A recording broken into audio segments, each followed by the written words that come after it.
Hello, everyone. You're now tuned in to the Millionaire Millennial. My name is Stack Banks. Um, First and foremost, before we even really get into it, just let you guys know this episode's going to be very quick, probably about a little 10-minute segment. And we're going to talk about some things. And then later on this week, we're going to deep dive more into some subjects that I'm going to talk about on today's episode. So, number one, today is Sunday, May 19th, 2024. Those of you who are watching the crypto markets right now are probably watching Bitcoin go up.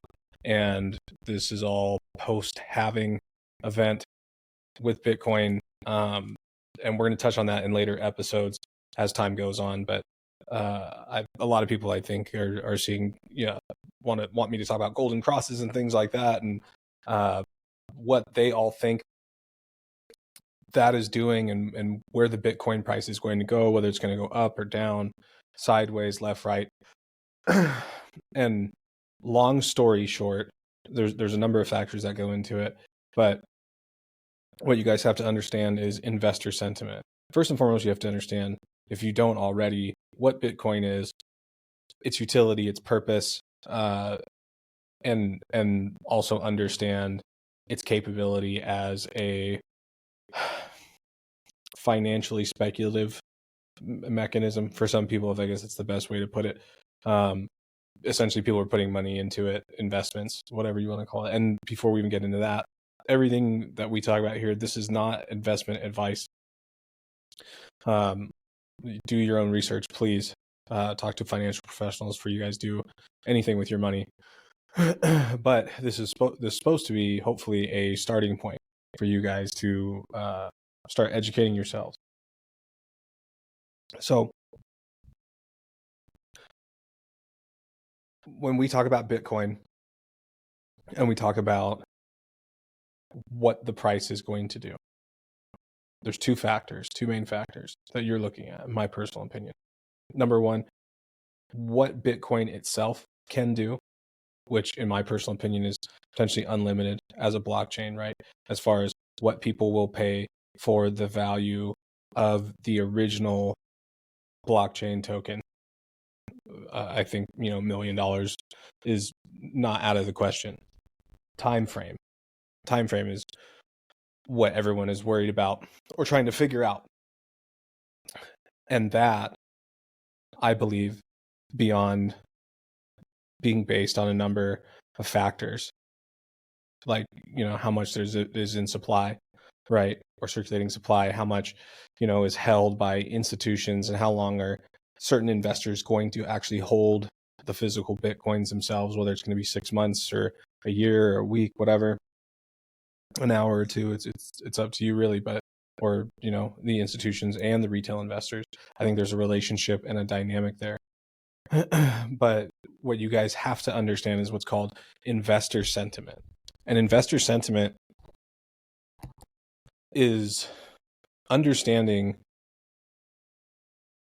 how the market at large, retail investors, the guy on the street who's throwing 1,000 or 100,000, even $1 million, whatever it is, into whatever it may be, a certain stock, a certain crypto, whatever. How does he feel, he or she? How do people at large feel about that?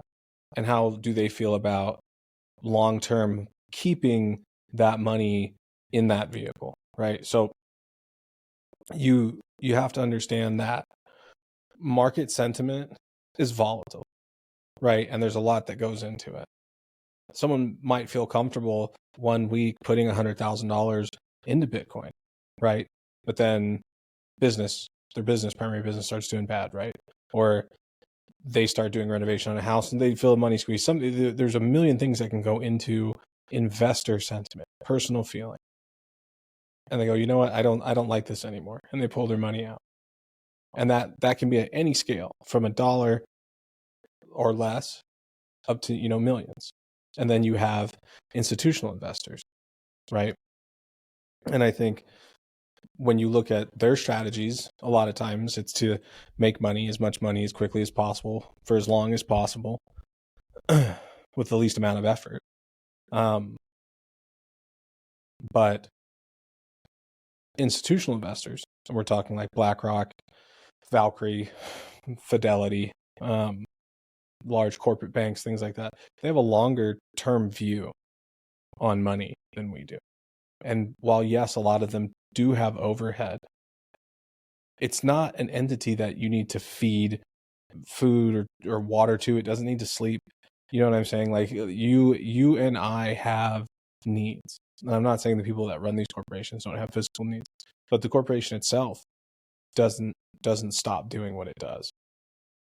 And it doesn't have a personal overhead beyond the overhead of the business, right? Which could be minimal, especially in comparison to how much money these businesses are bringing in. You guys can look at the record number of profits taken in by these large corporations on Wall Street, just in particular, from 2020 on now. So understanding that these corporations are going to probably potentially outlast you as an individual, and their investment strategies into these vehicles are going to be different than yours, and their pain points are going to be different than yours. And that is something as an investor you have to figure out, where do you stand. It does have to sort of be your intestinal moral fortitude or whatever personal financial decision about whatever you're getting into. How confident are you about Bitcoin or Ethereum or Solana or, GameStop or AMC or whatever they're going to call, they call those like meme stocks or whatever. They're just stocks or cryptos or whatever you believe, or how well researched you are about a particular subject is probably going to do a lot to influence your confidence level and how well you think that thing is going to perform. So that's one thing. But I thought that I would do an episode and give you guys a little bit of insight. There's a book. It's called Animal Spirits, How Human Psychology Drives the Economy and Why It Matters for Global Capitalism. It's by George A. Ankerloff and Robert J. Schiller. I'm pretty sure I have plugged this book before. I don't get paid for it. I don't know the authors. I don't know the publishing company, nothing like that. It's just immensely invaluable. You guys should look into this book. And the reason why I say that, when you open up the table of contents, and we'll get into this as well, because there's plenty of things in here that I think would actually be good for you guys to digest and understand on the podcast. But this book is broken down into two parts. And so the first part of the book, he goes over different things, right? And he sort of sets up the narrative of these animal spirits, right? Essentially, these psychological drivers that we as humans have that actually influence our money-making decisions and the markets. And then part two of the book, he goes deeper into, so I'll just read them off for you guys. Like it says, 6, why do economies fall into depression? Excuse me. Why do central bankers have power over the economy? The current financial crisis, what's to be done? Why are there people who can't find a job? Why is there a trade-off between inflation and unemployment in the long run? Why is saving for the future so arbitrary? Why are financial prices and corporate investments so volatile? Why do real estate markets go through cycles? And why is there special poverty among minorities? Excuse me. So some of you may wonder those things, especially some of my black and brown viewership, or white. It doesn't matter to me what color you are, but some of you who worry about, breaking the curse of generational poverty, the reasons behind it are inside that book and a bunch of other books and things we'll talk about. But I want you guys to understand what this podcast is about and what its usefulness to you guys is. This is not something that I'm selling some course. I don't care. I don't make money off this. I'm sure at some point I will, and I don't mind it. But I do this to educate you guys. because I was someone that wasn't financially educated. And now that I am, and I come to understand this stuff, most of it is not overly complex. It's just understanding what money is, right? How do you go out into the market and make it? How do you get your money to work for you? How to save? What does that mean? Understanding what assets are, understanding what liabilities are. There's a bunch of different things. And the financial, whatever is your complete picture, everyone's is different, right? Not everyone's. A lot of these guys will tell you if you're not a millionaire, you're not successful or whatever. If you're not a billionaire, all these crazy things. You have got to have financial stability for you that makes sense, and then you have to figure out what is it that you're wanting to do. Are you wanting to?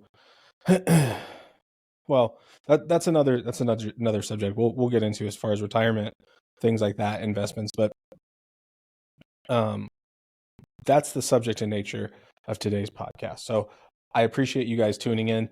Please follow us. At Stack Banks is my Instagram, or excuse me, at stackbanks.official is my Instagram, and I believe at Stack Banks is the YouTube channel, the Millionaire Millennial Podcast on Instagram and on YouTube as well. You can find us, Spotify, Pandora, wherever you guys pick up your podcast. But we appreciate your listenership, and we want you guys to be able to use what you find in this podcast and utilize it to be better and be great. And that's my hope for all of you. So with that being said, I will end today's episode, and we will pick up later on this week, and we will specifically dive into the crypto markets. And then after that, we will look specifically at animal spirits and how that affects the economy. Until then, you guys have a good one.